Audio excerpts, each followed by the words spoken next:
Quieras o no quieras, todos debemos ponernos a veces esa piel de foca para que resbale todo. Es el tanque de oxígeno como tal. Anda con su tanque de oxígeno y anda con su máscara de danzante. No, no lo quiero dejar. Si bien es cierto, Ajá. con mi diagnóstico que tengo, me dijeron que ya no podía volver a bailar. Esta condición, ¿cuándo comienza? ¿Qué es lo que te pasa? Y hasta llegar ahora a estar usando el oxígeno. Cuéntanos desde cuándo comenzó todo esto. Yo pierdo mi trabajo.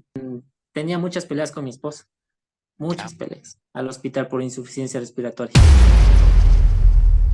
Y determinaron que la base de todo esto fue un cáncer de tiroides con una metástasis pulmonar y el daño de pulmones del 85%. Hola, buenas noches. ¿Cómo estamos con todos? Y estamos acá en nuestra primera, sí, primer programa de Historias que Transforman. Hoy día vamos a tener a un invitado especial, un invitado que, para que todos conozcan, yo tuve la oportunidad de tratar con Cristian Tuapanta, eh, hace algunos años cuando entró a nuestra Academia de Liderazgo.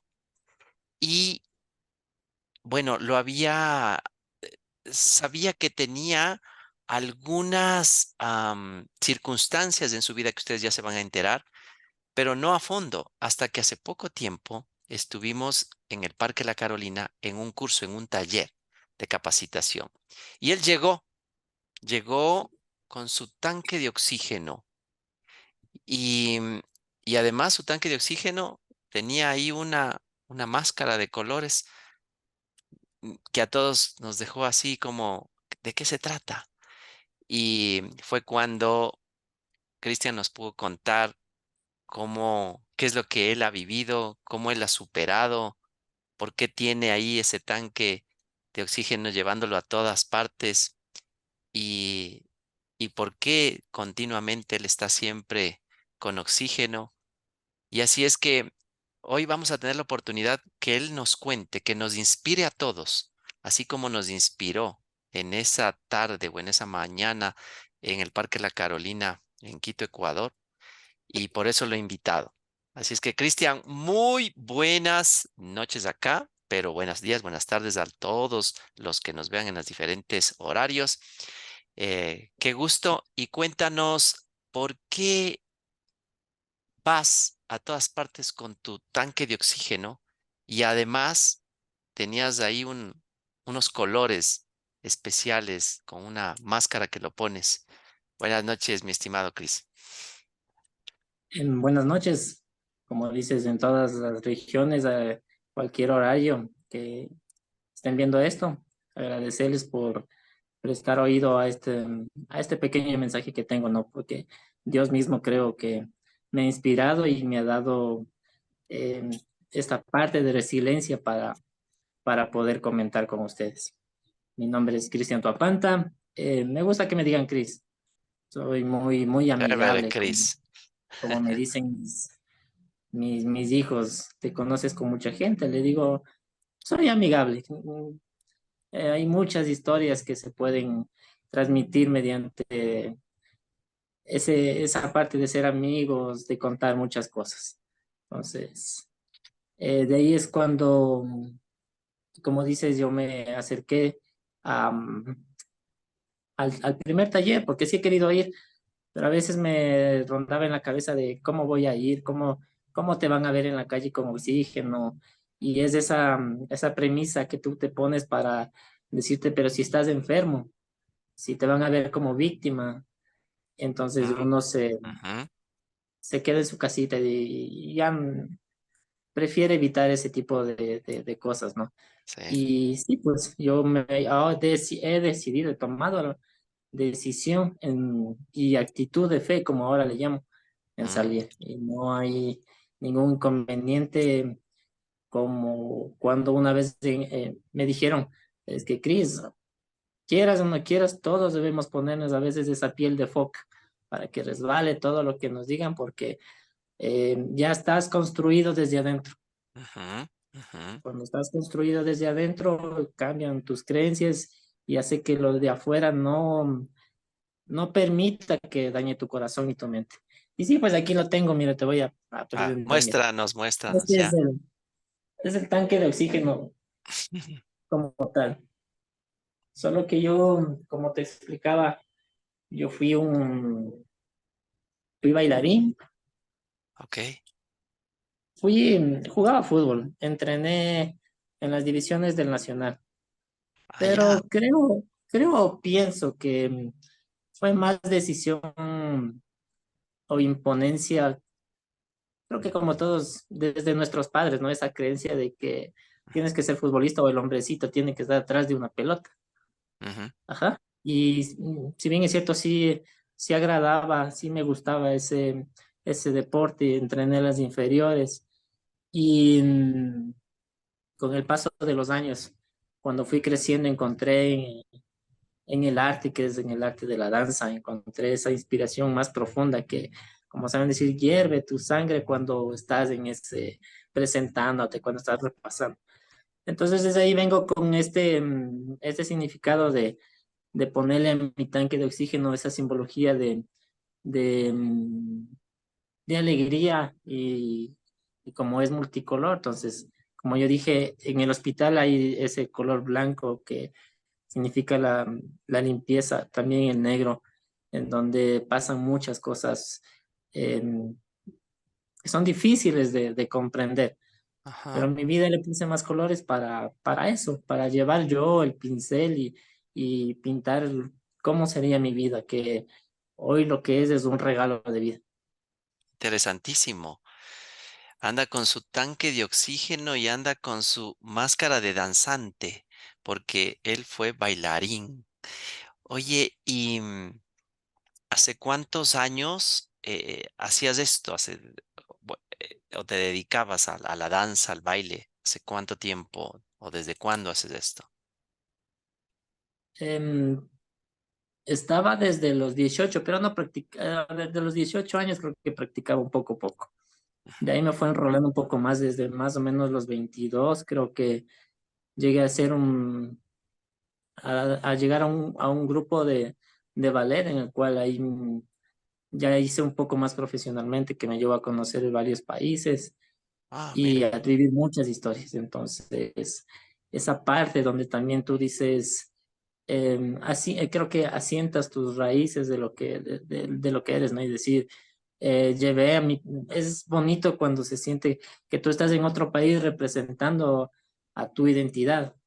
Entonces, ese también fue la parte que más me emocionaba todavía, cuando llegas a otros pueblos y te preguntan de tu danza, de tu identidad, de tu comida, y tú puedes expresar, ¿ah? Y eso ha hecho que mm, me recorre igual varias provincias de aquí del Ecuador, y como te digo, no lo quiero dejar. Si bien es cierto, Ajá. con mi diagnóstico que tengo, me dijeron que ya no podía volver a bailar, que eso ya estaba negado por la condición severa que tienen mis pulmones.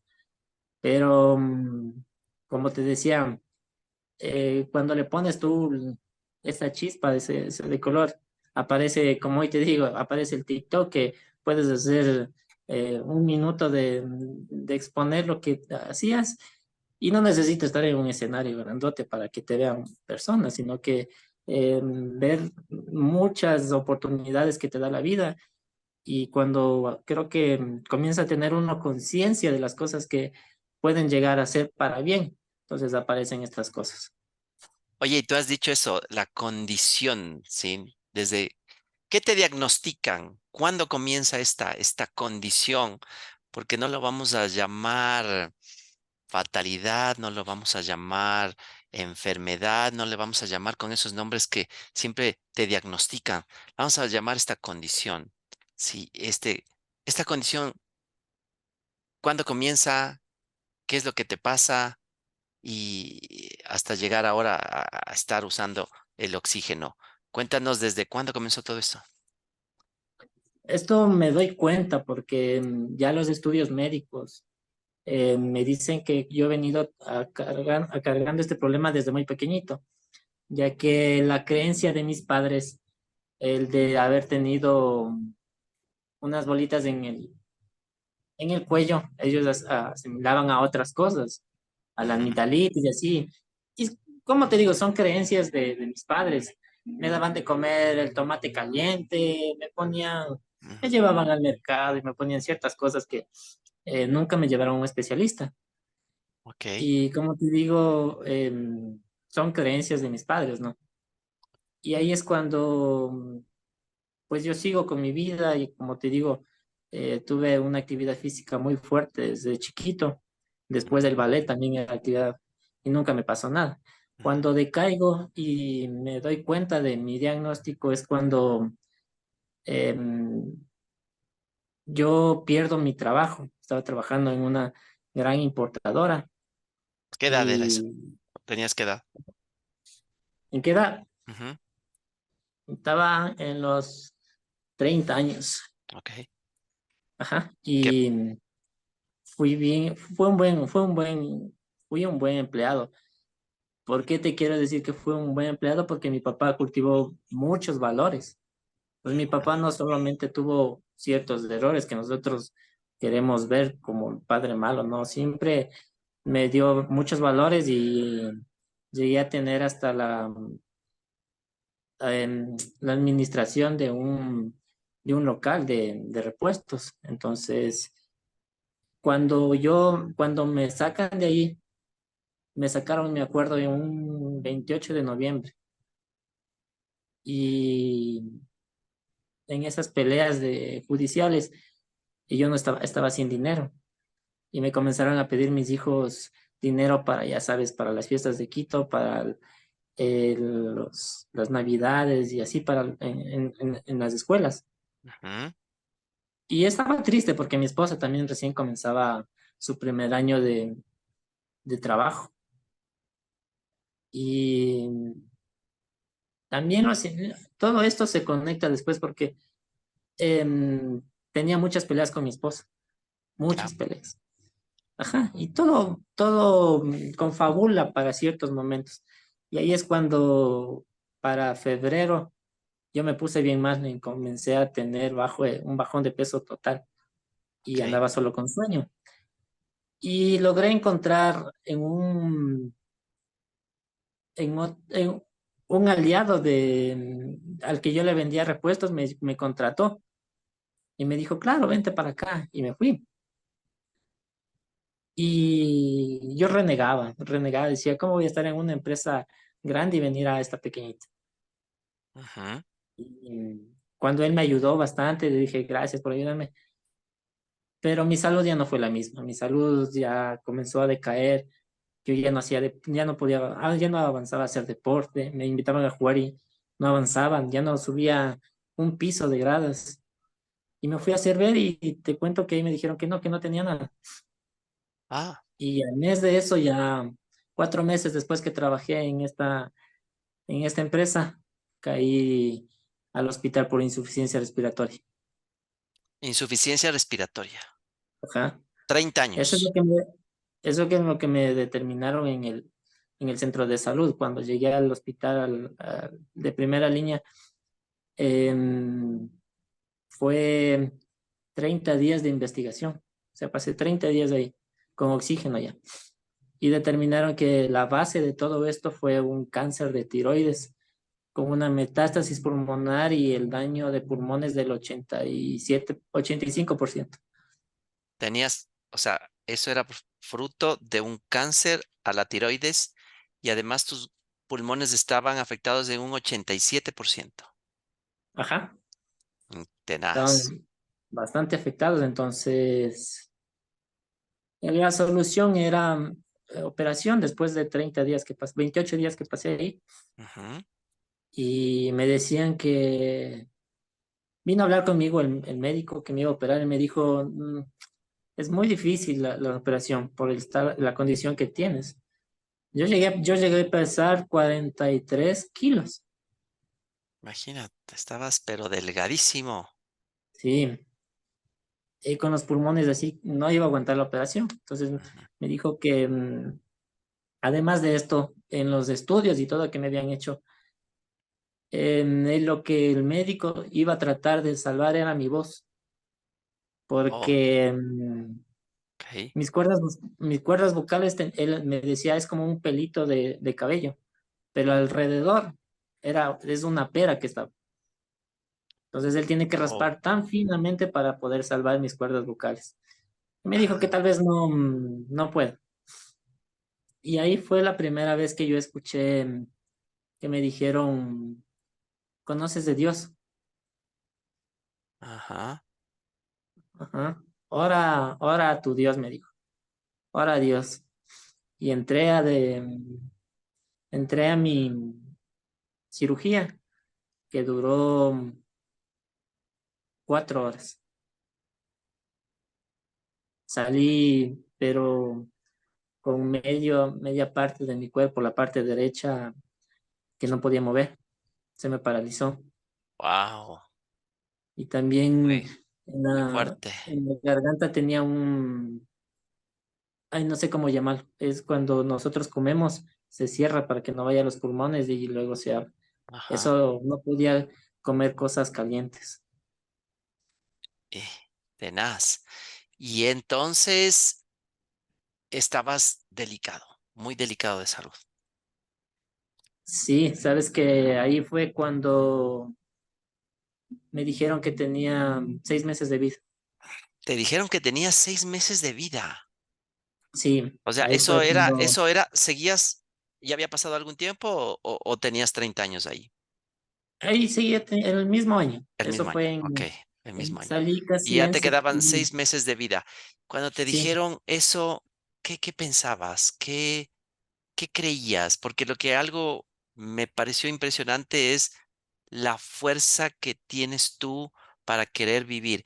¿Ahí tenías esa fuerza o a ratos decías, bueno, creo que esto sí va a ser cierto y hasta aquí va a llegar? ¿O cómo lo tomaste? sí, ahí viene esta partecita que es la más. Yo recuerdo hasta el día de hoy, que han pasado 7 años, recuerdo que es esa parte donde siempre regreso a ver cuando necesito superar algo. Te cuento que estaba en el 28, a ver, el 28 de julio entré y estaba en el quinto piso y yo no podía ver a nadie porque era donde había muchos virus y todo eso. Y mis hijos tenían 4 y 5 años. Em, Quería salir de saber porque antes de mi operación que te digo, em, me dijeron que ya me habían desahuciado, que tal vez no salga de la operación y todas esas cosas. Y lo Ujú, único que uno pide ahí es, déjenme salir un minuto, paren este mundo un rato, déjenme salir un minuto, abrazo a mis hijos y vuelvo, ujú. déjenme despedir de mi familia. Y no podía salir. Pensa- Cuando, Ay, tenaz. Pensabas que era el último minuto, día y encima de eso no te dejaban salir. sí, y te cuento que ahí fue cuando llegó 7 de agosto, el cumpleaños de uno de mis hijos. Ah, Ahí sí se me destrozó el corazón, porque me levanté, no se duerme mucho en el hospital, 4 de la mañana ya les hacen despertar para muchas cosas, claro. y yo estaba despierto toda la madrugada, porque ¿cómo le iba a festejar el cumpleaños a mi hijo? Ajá. Y uno piensa, porque lo único que se le pasa por la cabeza en esos instantes son nuestros hijos. Sí, así O es. sea, no he visto no he charlado con otra persona donde me diga, no, yo pensaba en cómo va a quedar mi plata, mis posesiones, mis carros. No, Mm, a uno le pasa por la vida a los hijos o su mm. madre. La familia, La ¿no? vida Los de seres uno más pasa. queridos. Ujú, Sí, no, siempre he conversado. Yo he tenido la suerte de estar con muchos abuelitos y ellos simplemente piensan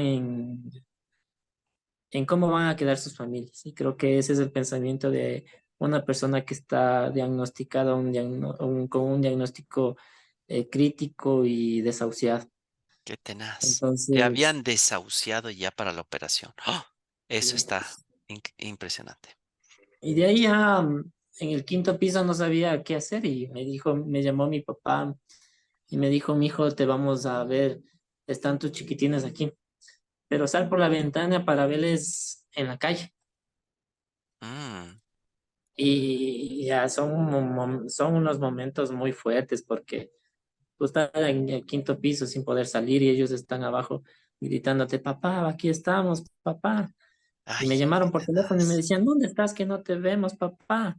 Uy, qué Yo terrible inmediatamente eso. pensaba y cogí papel higiénico, mucho papel higiénico, y saqué por la ventanita, porque hay unas rejitas, y les decía, ¿dónde está el papel higiénico? Si ves, como banderita, ahí estoy. Y ellos me dijeron, sí, ya te vemos que estás bien. Sí, papito, tú sabes, tú puedes salir. Wow, Me decían por el teléfono. Ellos no me veían, ellos veían el papel higiénico. Ellos creo que claro. veían mi corazón o no sé qué veían. Y es Ah, lo único que uno hace, yo cogí, amarré ese papel y te echas a la pared. Creo que te echas de espaldas a la pared y te hincas y te pones a meditar qué pasó con tu vida. ujú. Y o, o, o tomas una acción y dices, tengo que salir de aquí o mejor, ya no quiero seguir. Y sí, lloré todo el día. Se fueron mis hijos, me dijo que si ya les van a llevar, se fueron. Ese día no quise recibir visitas. Y al otro día me levanté y dije, no, tengo que salir de aquí, tengo que ver por mis hijos. Y al analizar mi vida veo que no fui el esposo y el papá para mis hijos. Me dediqué también, fui muy egoísta en mi vida, me dediqué también a mi baile, a Ujú, mis amigos, a mi trabajo. Y ese desequilibrio que tenía en mi vida también me veía afectado. Fui muy egoísta en ver mis cosas, mis proyectos, y no me veía con mis hijos y con mi esposa. Ese día recapacité y dije, no, tengo que salir, tengo que arreglar esto. Y ahí es cuando decidí, nunca después, para asemejar algo así, ¿no? Que hoy, como hoy lo digo, el cáncer es una bendición en mi vida. repítelo eso, Porque repite eso, porfa. Eso es tenaz lo que acabas de decir, ¿no? ajá, cuando tal vez en ese momento no llegamos a comprender, ¿Por qué el cáncer es una bendición? ¿Por unos qué? años después, el cáncer en mi vida es una bendición, porque te contaba que no Eso es estaba bien con tenaz. mi esposa, te contaba que no estaba bien en equilibrio con mis hijos, hacía solo mis cosas y los de ellos no me interesaban mucho en ese tiempo. Cuando yo dije no, y mi esposa en ese momento dijo, yo le pregunté si quería seguir conmigo o si no tenía las puertas abiertas e irse, o sea, no podía retenerla. Y siempre me contaban que tal vez se vaya su esposa. Todos me decían. Ujú, O sea, duele. claro. Pero ¿por qué el cáncer es mi bendición? Porque después arregló mi matrimonio. Mm, Tengo 7 años con diagnóstico, con una circunstancia que es el oxígeno. ujú. Amo y valoro la vida, cada momento, cada respiro. Cada respiro, ¿no? Sí. Agradezco abrir los ojos, agradezco que al dormir esa fuerza, esa inteligencia me haga descansar y me haga despertar. Y agradezco que no me sentí enfermo. Ujú, Sí, es verdad, tengo un diagnóstico, pero no jamás, desde que comprendí, voy a sentirme enfermo. Como alguien me dijo, si le entregas al Señor tu armadura sin un rasguño, no sé para qué te prestó. Voy a entregar mi armadura deshecha, rota, golpeada, doblada. Y aunque cada noche lo hago, pero siento que me dio esta vida y la tengo que vivir al máximo, ya que si no hubiese querido así, hace 7 años ya me hubiese llevado con cualquier otro pretexto. Ujú. Ajá. Entonces, comprendí en ese momento muy duro de mi situación, que no podía salir a festejar el cumpleaños de mi pequeño. Y luego en esa actitud de positivismo, pasaron unos días, me diagnosticaron, bueno, ahí me dieron ya que era un cáncer de tiroides y para 3 días más tenía la fecha de cirugía. Así de pronto fue, Ah, porque ya me tenías, dijeron, "Chuta". ya tenían pronto entonces que te iban a extirpar el tumor, el cáncer en la tiroides. Ajá, sí, la cuestión era que me decían chuta, pero ahorita no hay cirujano, hay que esperar unos 6 meses. Mm. Y la vida confabula cuando uno tiene el deseo de salir adelante. Todo se arregla. En mí se arregló porque en 3 días yo ya tuve cirugía. Yo ya tuve eh, quirófano, cirujano, ayudantes y todo. En 3 días, me dijeron 6 meses, pero en 3 días ya tuve. En tres Fui a la días, cirugía. Bien. en el mismo Fui a la hospital, cirugía. ahí, en el mismo hospital donde estabas, se arregló todo para que tengas la cirugía en tan poco tiempo. Sí.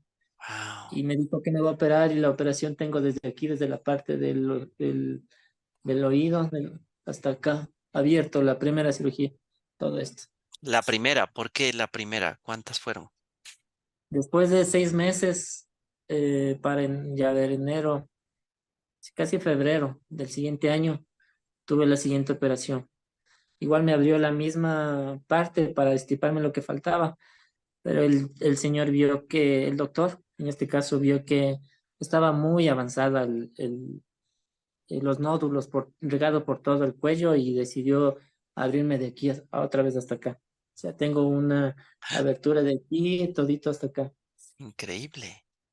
Ajá. Es Son impresionante. cicatrices de dolor, pero que hoy las voy a llevar con mucho orgullo porque son muestra de que todo lo que vamos aprendiendo nos va entrando en la cabecita y cambiando de creencias, reprogramando tu mente, funciona para que todo confabule contigo y vayas teniendo días de calidad. Y entonces te operan la segunda vez y cuando ya te operan, los años siguientes fueron ya de mejor salud o luego qué pasa. No, te contaba que estaba paralizado la parte derecha y Sí. hasta eso tenía que seguir en tratamiento porque no podía parar. Hasta a los 15 días, recuerdo 15 días, no me recuerdo bien, yo ya tenía que ir al tratamiento de- para la parálisis. Entonces no podía quedarme quieto. Ujú. Después vino la segunda operación y en esa operación igual dijo 4 horas, pero como me siguió abriendo, duró 8. 8. Entonces imagínate cómo estaban mis Horas. familiares. Si solo le dicen 4 horas y después Y se quedan, no daban claro. noticias, ellos ya habían pensado lo peor. Y claro, un excelente trabajo de ambos galenos. Yo salí de ambas operaciones, pero en la segunda me dolían las plantitas, las partes de arriba de mis pies y me dolían. Yo le dije a mi esposa, quítame porque me arde, ¿qué está ahí? Y me habían puesto unas vías y solo ella destapó y vio mis piernas, me volvió a tapar y se fue. O Ujú. sea, pero se fue en llanto, yo no sabía qué pasaba. Yo le decía, ¿qué pasó? O sea, ¿qué pasó?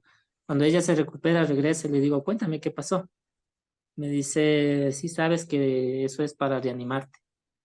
Le pusieron una medicina para crear un choque en tu corazón que te levantes. Entonces yo le decía, y le cuento, ¿no? Sabes que tuve una experiencia media rara. Decía, ¿por qué? Porque yo sentí que cuando estaba acostado como que me levanté y una luz azul, violeta me invadió y caí otra vez. Pero sentí descanso, Mm, sentía descanso. Y eso fue lo que me pasó, esa experiencia sobrenatural que ujú, también se tiene ahí. claro. Sepa Dios que si es la anestesia, lo que haya sido, pero creo fielmente que Él siempre me acompañó y esa luz me cobijó y me hizo salir de ese estado que estaba. Increíble. Entonces Y entonces, después, ¿qué pasó? Quimioterapias. sí, de ahí pasaron 6 meses y primero me dieron yodo.